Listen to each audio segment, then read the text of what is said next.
Hello, everyone. I'm Joe McGovern, awards reporter at TheWrap. We are so happy to have you here for our 2021 Awards and International Screening Series. Today, we are excited to bring you Willow, which is this year's North Macedonian entry for Best International Feature Film. We're going to show you the trailer for the film, and then we'll go right into a conversation with director Milcho Manchevski and actress Sara Klimoska. To our audience, please participate in the live chat of the stream, share your thoughts about the film, and do let us know where you're tuning in from. And before we introduce our guests, here is the trailer for Willow.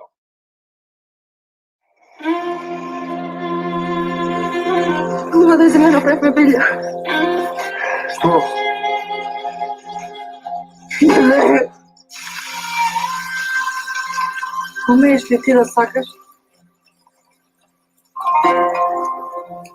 Овие се твоите нови мама и тато. Kako ti da rodiš?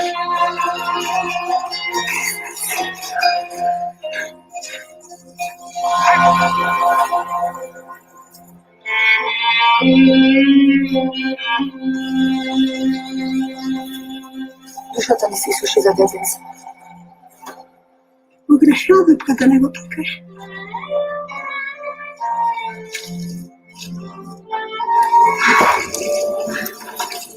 Работа дете мене ќе ми го даде. Имам царски резанец, драга мамо. Да. Немам надказ.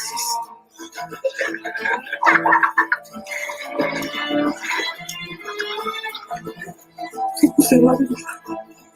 Сега си по-дошла.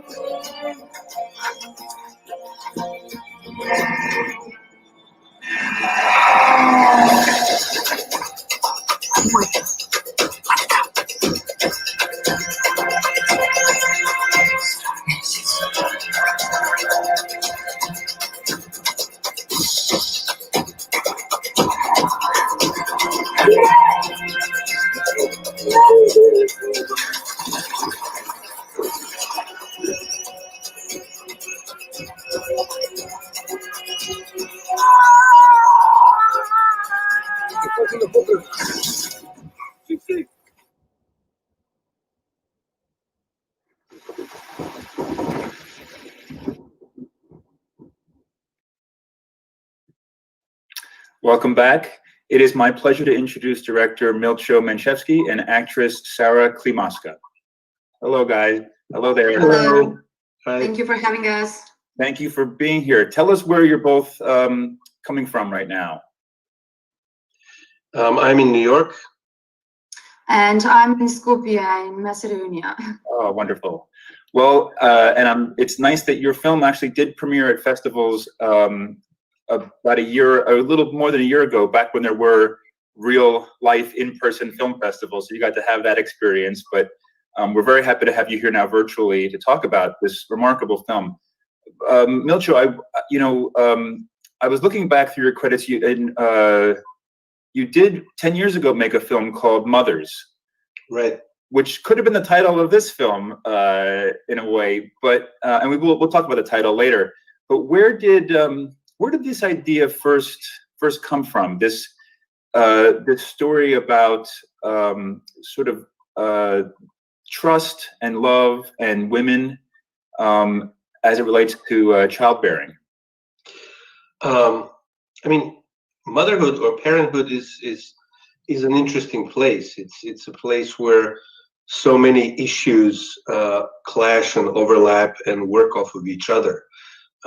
It's obviously society's, it's the individual's need to have children, but it's also society's need to continue the human race or to have more members, to create more members of society, which then develops into issues of control, who makes those decisions, individual liberty.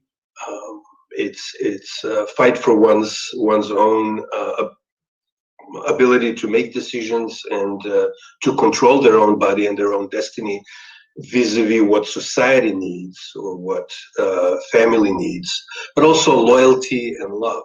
So knowing all of this, it was a fertile ground for a drama. to take place. And it's not something that I did on purpose. It's not like I say, okay, like I have an agenda. This is what the next film is going to be about.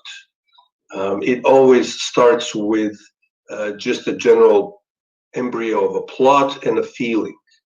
And then I let the story take me wherever it wants to go.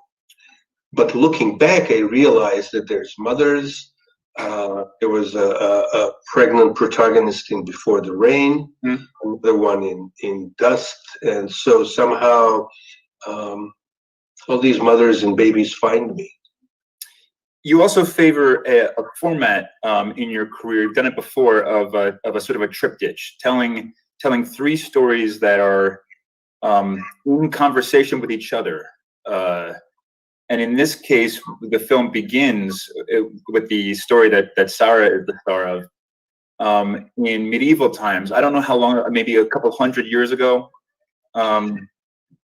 Yeah, we decided it's probably the 16th century, but things didn't look different and life was not very different, even if it were the 10th century, say in the Macedonian mountains. So for technical reasons, we decided to make it 16th century, but for all practical reasons, it could have been any time in medieval times. Right, it's not specified. And then the stories number 2 and 3 are both set in contemporary Macedonia. So, but because Sara is here with us and she's the star of this extraordinary first segment, which is about a half hour long, I'd like to ask Sara, did you have access to the full scope of the project when Milcho came to you with this offer? Well, in the beginning, it was everything very challenging for me. Even Milcho asking me to be part of this movie was kind of surreal and crazy, and I really loved the script. So I don't know, even it was even more challenging to be part of these medieval times, which are very in its historical part, which is not very often in Macedonia, put it in a movie. No one actually did it until now. So I had no references whatsoever. So we did a lot of research about it. We had also a professor, ethnologist, who was telling us many informations about the time. We read a lot of historical, anthropological parts that we did, but also we read a lot of text and poems and the songs, which for me was the most helpful, because kind of gave me the feeling or the atmosphere of that time. So in order to do it as much as authentic and accurate. Can you talk about the actual filming of it with your other actors? I had the opportunity to be for the first time on film with my colleague from my faculty days. We were in the same class, and we got the lead, both of us, in the first part. So that made me. It was a safer place with both of us because we already knew each other. We already worked. We were on stage before, so that helped me a lot. And the locations in the locations that we were shooting the movie were awesome and very inspirational, very good. Even being just on these kind of locations, you don't need anything else. Just these locations are enough inspiring. And I also I have to mention the costumes that were very authentic, original. Taking part of original costumes from Macedonian traditional clothes, and the crew that was international crew, and I have to admit that everybody were really working hard to make this movie and really believed in it. So at the end, I think that these resulted with the movie that we did. In that first segment, there is a sense of folklore Partly because the young couple that you're a part of goes in the beginning of the film to visit an old woman with a wish that they could have a child and sort of a bargain that is struck with her. Can you both? We saw her in the trailer just now. Can you both talk about Radka? That performance, I mean, it's so scary, but it's so genuine. I feel like they just where did they find this woman? And actually, she's quite a legend as an actress. Can you talk about working with her or casting her, Milcho? Go ahead, Sarah. I'll go second. I had amazing experience with Radka. We've seen Radka before in other movies, so they're kind of working together constantly. This is not the first time. So when Milcho told me that, Mother, isn't she in Mother? She's in Mothers, and she's also in Dust, right? She's in one scene in Dust, and she's in Shadows as well. So in Shadows, this is the first time I work with her. So I was very happy to work with her because I know her from before, and I mean, that woman is just very inspirational. She's now, of course, old, and we had to be very careful with everything. She's done an amazing job being on under heavy rain and not even complaining about it. So it was all in all amazing experience with her. Do you want to add to that, Milcho? Well, yeah, I mean, Radka is fantastic. She's a retired stage actress, and she's not as old as she looks. Well, it seems like there's some makeup effects. It looks like a little bit, not much. I mean, she just has this fantastic, expressive, wrinkled face, and underneath, she's very modern and very unlike most of the characters she's played in my films. But yeah, and I remember on Mothers how she had this like long monologue, and she would just do it without stopping. We didn't need a second take. She was one of the few people that one of the few actors where I knew who was going to play that part before the film. Otherwise, we just went through a long casting process. I would encourage everyone who's watching to do what I did and go look her up on Google. Radka Radmanovic. Yeah, Radka Radmanovic. Yeah. To see that you're right. She's very modern looking. She doesn't. I mean, it's this character, and she has a really foul mouth in the film, which are quite amusing and also pretty menacing. It really and realistic. It's funny how you would find the most out there things in real life. So it's as they say, truth is more interesting than fiction sometimes. There's a line in Mothers, I keep coming back to it for some reason. In a line in Mothers where the character that Radka plays, when they ask her about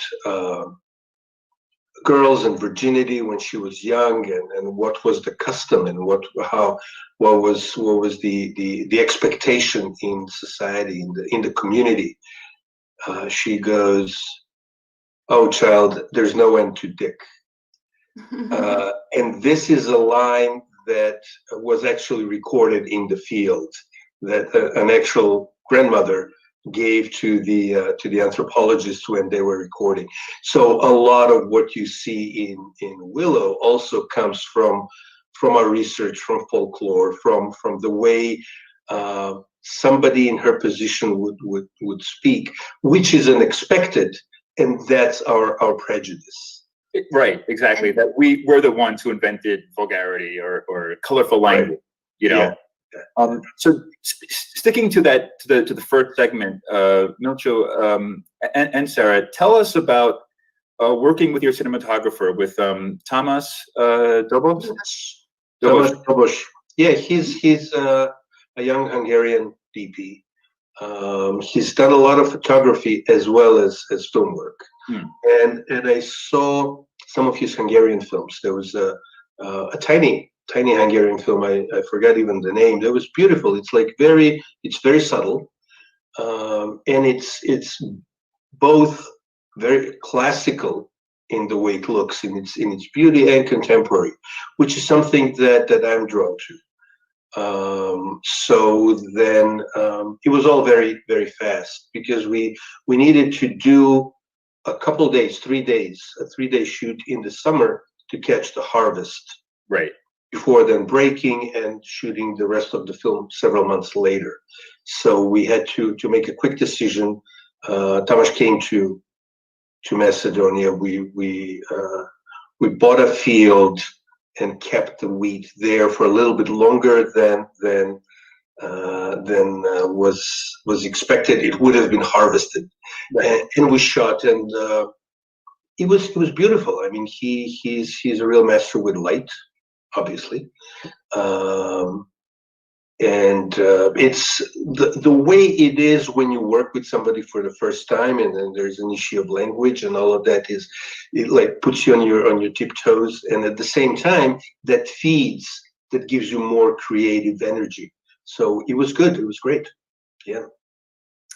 Well, for me, what I can say completely objectively is that the photography is one of my favorite parts in the movie, because I think that really Tamás did amazing job there.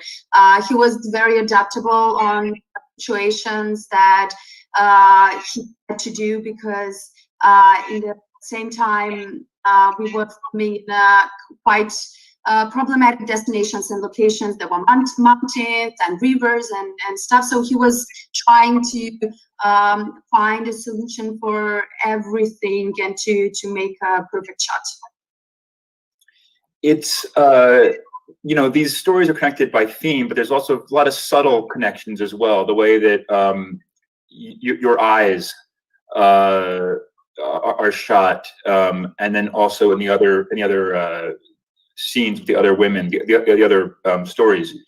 But Sara, did how much access did you have to the two other pieces in this film, in order to maybe give yourself some insight to the overall picture?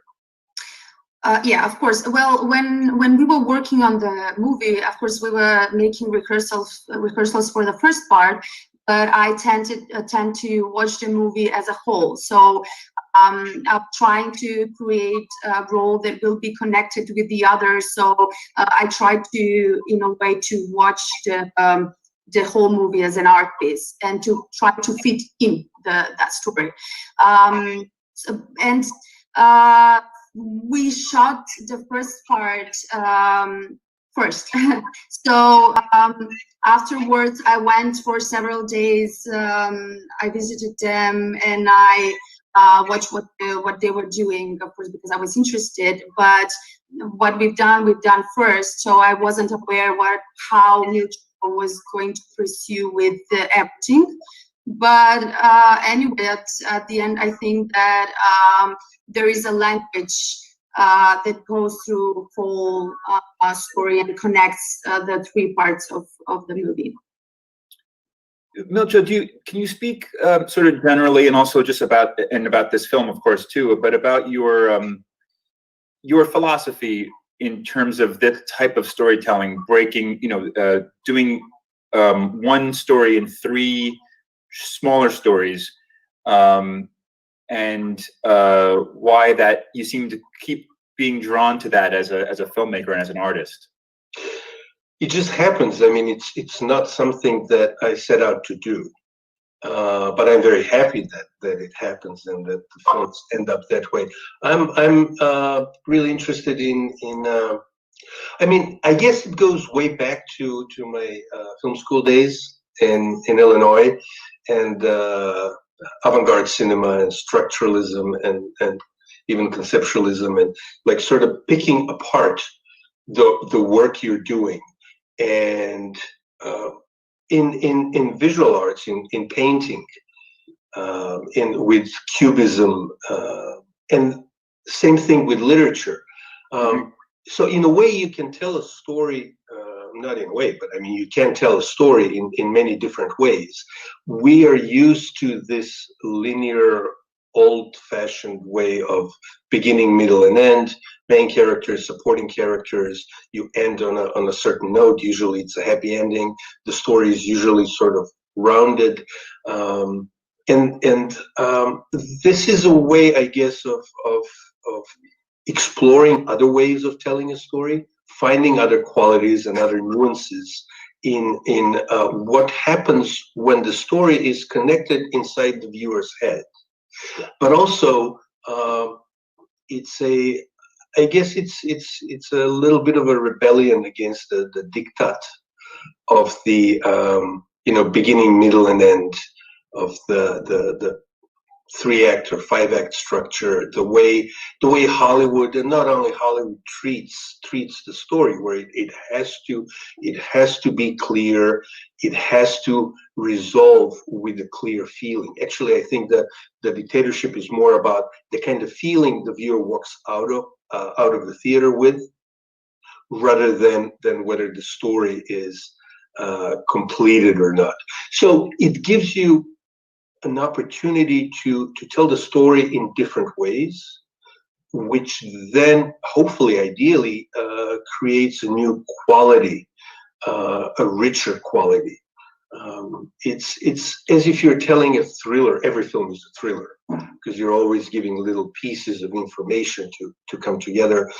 So it's as if you're telling a thriller in a different way, and it also gives you an opportunity for a lot of little things to become important.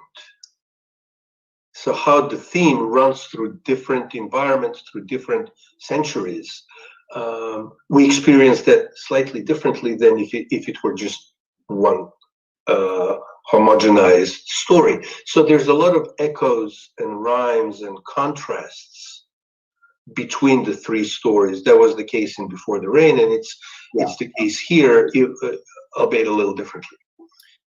It is very exciting when if you go into the film sort of blind, when a supporting character in the second story becomes the lead character in the third story. It's very unexpected, even though when it happened, it's exciting when that kind of blossoms and that next step is taken. Sara, can you, Ben, obviously, haven't been aware before you worked on this film with Milcho's work. Can you speak to being an audience member and experiencing what he just described as that storytelling in which the themes are sharpened by a change of chapter? Yes. First of all, I have to tell you that first, when I read the script, I thought that it's written like that. And then I asked Milcho, it's like, are you going to edit it 1-in-1? And he said no. And then I was completely confused. But then I realized how it works one with another.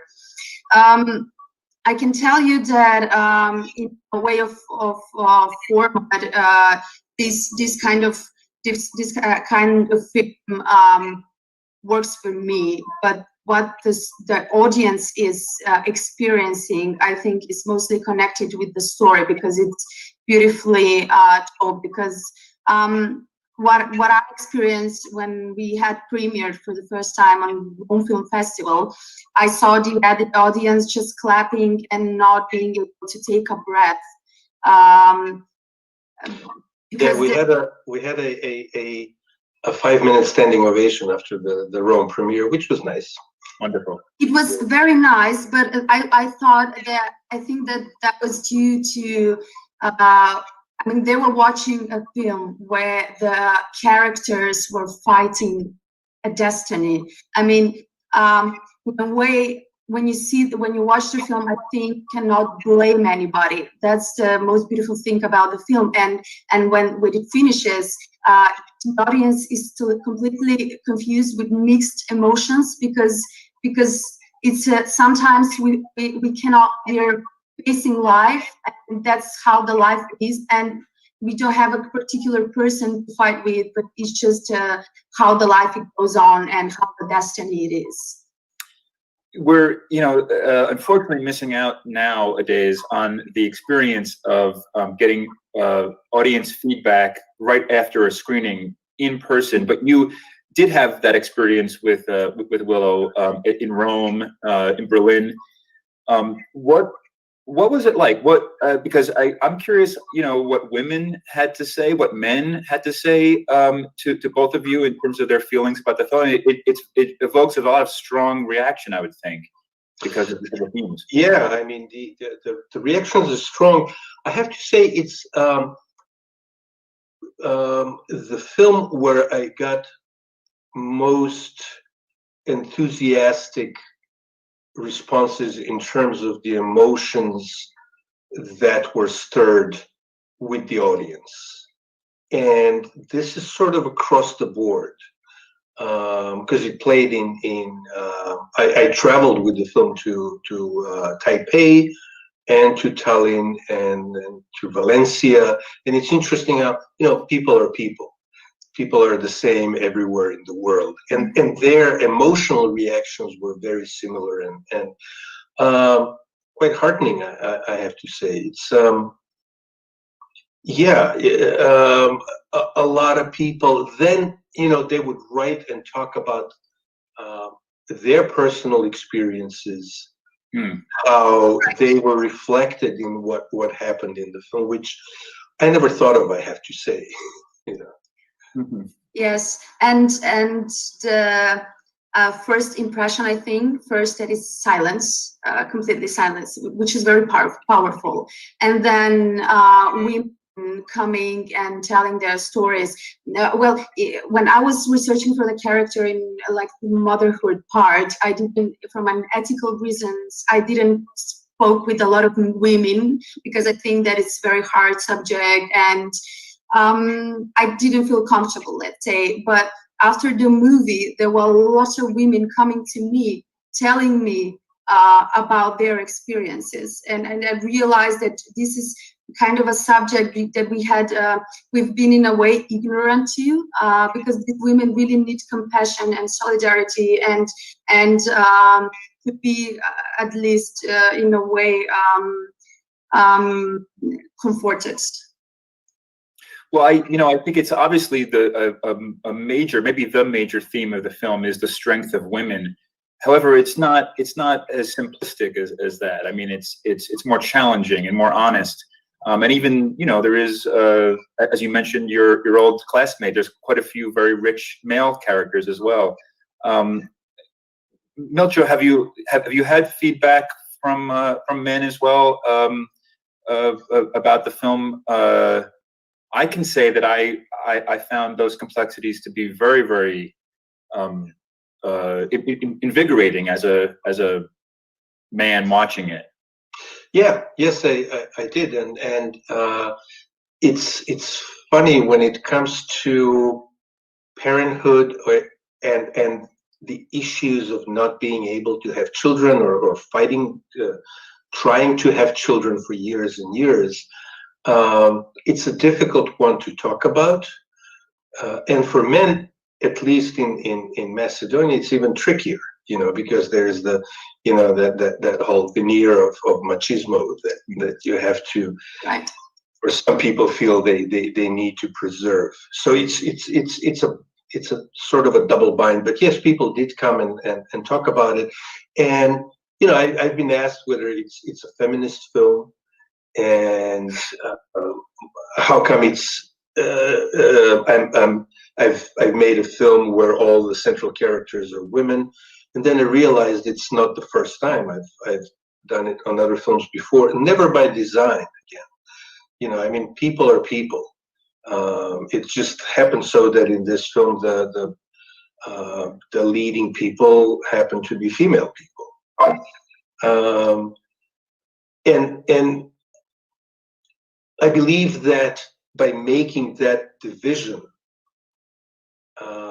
by insisting on race or gender, even if we mean well, we sometimes perpetuate the division. Yeah. So I believe that, I mean, we need to talk about people, we need to talk about characters, we need to talk about human emotions and suffering and ideas, rather than labeling people, which is something that is happening both in society and in film lately. The men in Sarah's segment and the middle segment are these large, dark beard, very very burly men. But the male character who leaves the most lasting impression is a little boy, a little blonde-haired boy. Tell us about casting that character. For those who have seen the film, they'll know that a little boy is the focus of the third story. Yeah, I mean, first it was writing the character, where I wanted to find the right nuance. Where I don't want to give away too much, but he's very quiet, and they're concerned whether he's autistic or not, and ultimately decided that doesn't really matter. I mean, a child is there to be loved. So I did a lot of research with people who work with children, with orphaned children, with autistic children, etc., to find the right nuance for what the character is in the film. And then, the casting, the casting was tough. I mean, it's really tough working with children, and we saw a lot of kids, and it was just that Kira was so much better than everybody else. It wasn't even a question. It's a tough part because he doesn't talk until the end. But then you need to see things. You cannot just march through the scenes and do the was it the Pudovkin experiment, where the audience tries to project things on his face? No, I mean, there needs to be performance underneath the surface and underneath the silence. So yeah, we saw a lot of children. When we saw Kira, he was Kira. So it was very very simple in the end. And then the working on set, there was Yane, who helped work specifically with the little actor, who made the performance. Really, it was good. Yeah. Can we talk about the title? I mean, it does share a title with a 1980s Ron Howard fantasy film. However, it's very different, obviously. And we do see willow trees, especially in Sarah's segment. Is it an exact translation? Yeah. It's an exact translation, and it's actually it's the full weeping willow is also Zolna Vorba in Macedonian. So it would be a exact full translation. It's about a tree that's a little strange. Most trees, the branches go up. Here the branches go down, and that's probably why it's seen as sad or weeping, but it's really strong. It doesn't break, and the branches go back down towards the root and the roots, and they sort of complete a circle of life, which is basically what the film is about. It's about this circle of life. I did want to, before we end, also ask for those who have seen the film, and as I mentioned, there are no real obvious connections. However, are there little Easter eggs in terms? I thought that do two characters share a name in the first segment and in the third? Yeah. There's a Kuzman. That's the boy who. The son of Sarah's character in part one, and then there's Kuzmanovsky, which would be then the last name derived from the first name, and theoretically you could say that's the great grandson, right. Even though that's not how last names worked in Macedonia for a long time, for a longer period. So, but it's a little tip of the hat, and there are other actually several little inside jokes basically, but they're also even though they're tiny, they're minuscule, they're important in making connections between things and saying that we're all connected, and the times are connected and the places are connected. So ultimately they become little echoes and little rhymes and little contrasts. Sara, can you tell us about your first experience? You mentioned it earlier, but of watching the film, and because you're so intimately involved in it, you know, sensing those connections that you didn't even know were reading the script. Yes, well, watching the film for the first time was it's never good I think for me because I just get connected. I'm very nervous about it, and I literally maybe I don't even understand the story even being part of it.